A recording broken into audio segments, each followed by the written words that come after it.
Uma forma muito eficiente de você estudar atualizações legislativas e jurisprudenciais é através de questões potenciais de prova criadas por você mesmo. Essas questões potenciais de prova podem ser levadas à quinta potência para o estudo e aprofundamento desses temas quando você faz isso através de questões discursivas. E eu tenho feito isso no meu clube das QPPs. Não basta ler o informativo, você tem que dominar a informação e acertar questões objetivas e saber estruturar questões discursivas. E eu vou te ajudar no passo a passo disso com base nessa jurisprudência de hoje, que é reconhecimento fotográfico. Como a STJ tem analisado as situações de reconhecimento fotográfico em delegacias, siga comigo aqui e você vai aprender muito, tenho certeza.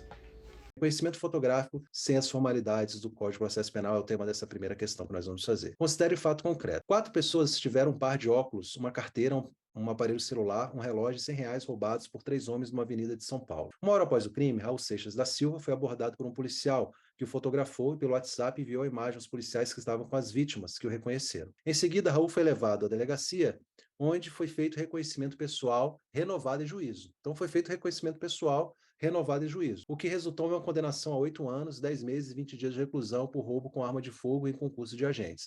Nenhuma outra prova foi produzida além das mencionadas. Então, basicamente, isso é muito comum, pessoal. Policial militar na rua, e aí que a gente tem que entender, não é criticar, mas a gente sabe como é que funciona. O cara tá ali, a pessoa acabou de ser roubada. Imagina, você tá no meio da rua, alguém meteu a arma na sua cara, tomou teu celular.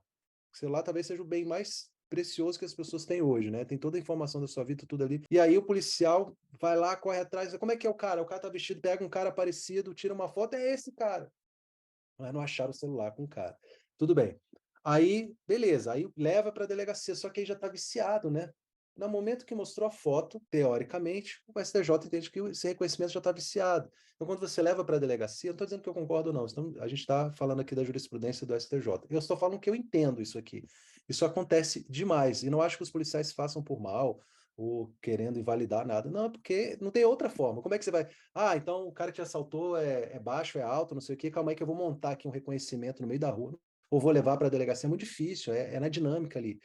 Então, o que, que você tem que colocar nesse primeiro parágrafo? Então, aqui você está vendo que eu botei 3 parágrafos, mas só por uma questão de padrão, tá, pessoal? Você pode pensar aí em estruturar da forma que você quiser, mas eu acho que quando você pensa em 3 parágrafos, a minha metodologia aqui fica fácil de entender. Então, fiz algumas anotações.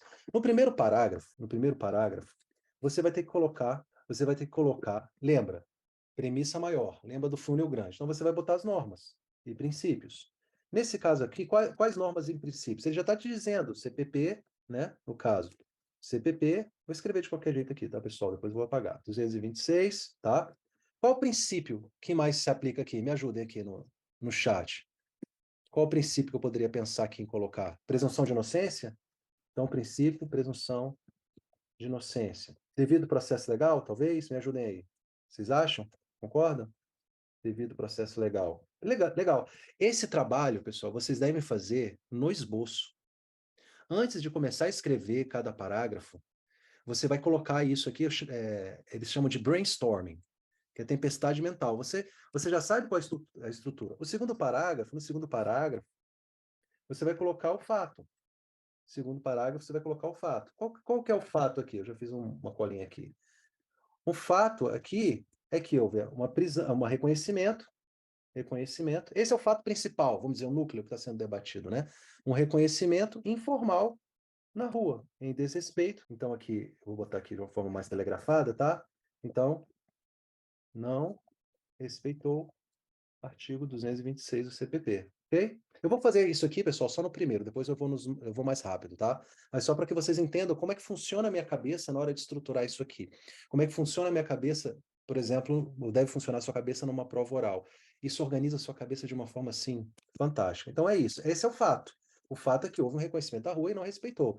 E no terceiro parágrafo, você vai ter que colocar a posição da STJ, principalmente da STJ, né, a sexta turma que é bastante progressiva, e essa decisão começou, isso começou lá na sexta turma, o STJ que exige as formalidades do CPP. Então, colocar ao lado de outras pessoas, antes você chama a pessoa, e a gente respeita isso muito, chama a pessoa, tudo bem, dona Maria, tudo bem, como é que era o cara? Ah, ele era lindo, dos olhos azuis, me assaltou, tá, tudo bem, muito bem, e aí ele era assim, assado, bababá, aí você chama pessoas que são parecidas, né, muitas vezes e tal. Aí chamam, o rapaz está registrando a ocorrência lá, chama o primo da escrivã que veio visitar ela, né? Chama o rapaz que está ali para resolver um problema, aí você vai lá e monta. Aí muitas vezes reconhece o cara errado, reconhece o rapaz da faxina lá, coisa direta, ele está na, que a gente chama dos bonecos, né? Direto ele é reconhecido.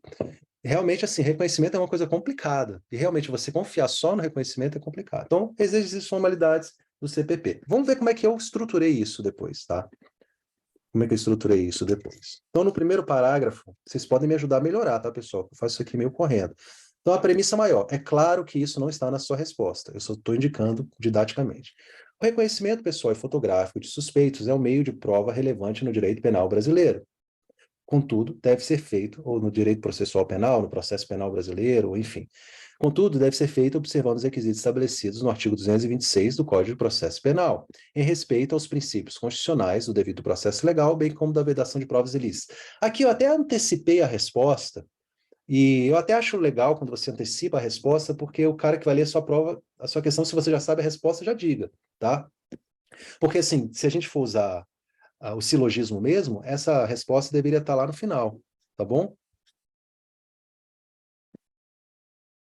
Isso, muito bem. Legal? Então, bacana. Lúcio, dá para melhorar? Aí, tudo aqui, pessoal, tudo aqui vai depender do tamanho da resposta. Às vezes é uma resposta de 15 linhas, às vezes é de 30 linhas, às vezes é uma redação, 90 linhas. Dá para trabalhar.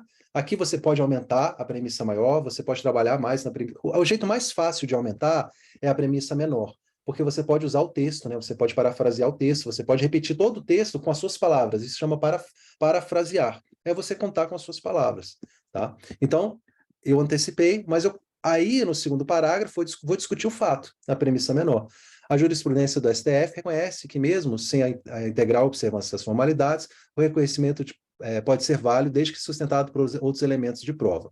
No caso concreto, Raul foi reconhecido pelas vítimas por meio de uma fotografia enviada. Aqui, pessoal, só chamando a atenção, tem uma decisão de 2020 do ministro Fachin que mesmo entendeu naquela decisão lá que mesmo que não tenha esse é o debate, né? Mesmo que não tenham sido seguidos todos os elementos, se aquilo for corroborado por outros elementos de prova, poderia ser seguido. É como se o artigo 226 fosse apenas uma orientação. Mas hoje a posição mais recente é no sentido que não, que o artigo 226 deve ser observado, tá? No caso concreto, Raul foi reconhecido pelas vítimas por meio de uma fotografia enviada por WhatsApp por um policial no meio da rua, poderia ter colocado. Não houve observância do procedimento previsto no artigo 226. Além disso, o reconhecimento pessoal na delegacia e em juiz não foram acompanhados de outras provas robustas que confirmassem a autoria do crime por Raul. Bom, aqui então, você vê que na premissa menor, eu não disse nada demais, só disse o que está no texto, parafraseando. E aí, eu vou finalizar aqui, na conclusão, debatendo, colocando a posição. Levando em consideração a reformulação da jurisprudência pela sexta turma, claro que você não vai saber isso aqui, eu coloquei só para a sua resposta ficar bem completinha, e é claro que eu colei, né?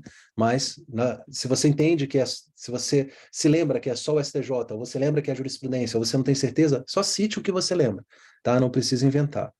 Assentou que a inobservância dos requisitos invalida o reconhecimento realizado na fase policial, não podendo servir de base para a condenação. E pela ausência de outras provas substantivas, no caso concreto, o reconhecimento fotográfico e pessoal de Raul, realizados sem observar as formalidades, não deveriam ser suficientes para embasar sua condenação. A prevalência do princípio da presunção de inocência, nesse caso, indicaria a necessidade de absolvição, uma vez que as provas existentes não superam essa presunção. Essa frase até sobrou aqui, né? Que já mataria. Mas, enfim. Então, você vê que eu usei a estrutura e escrevi. Se eu tenho essa estrutura, que depois fica fácil escrever. Qual é o erro do candidato, do aluno, às vezes? Ir escrevendo e pensando enquanto vai escrevendo no que colocar. Não, você já faz o brainstorming, tá vendo? Bem rápido, isso que você faz em minutos, e você estrutura. Eu te garanto que você escreve sobre o que você quiser aqui.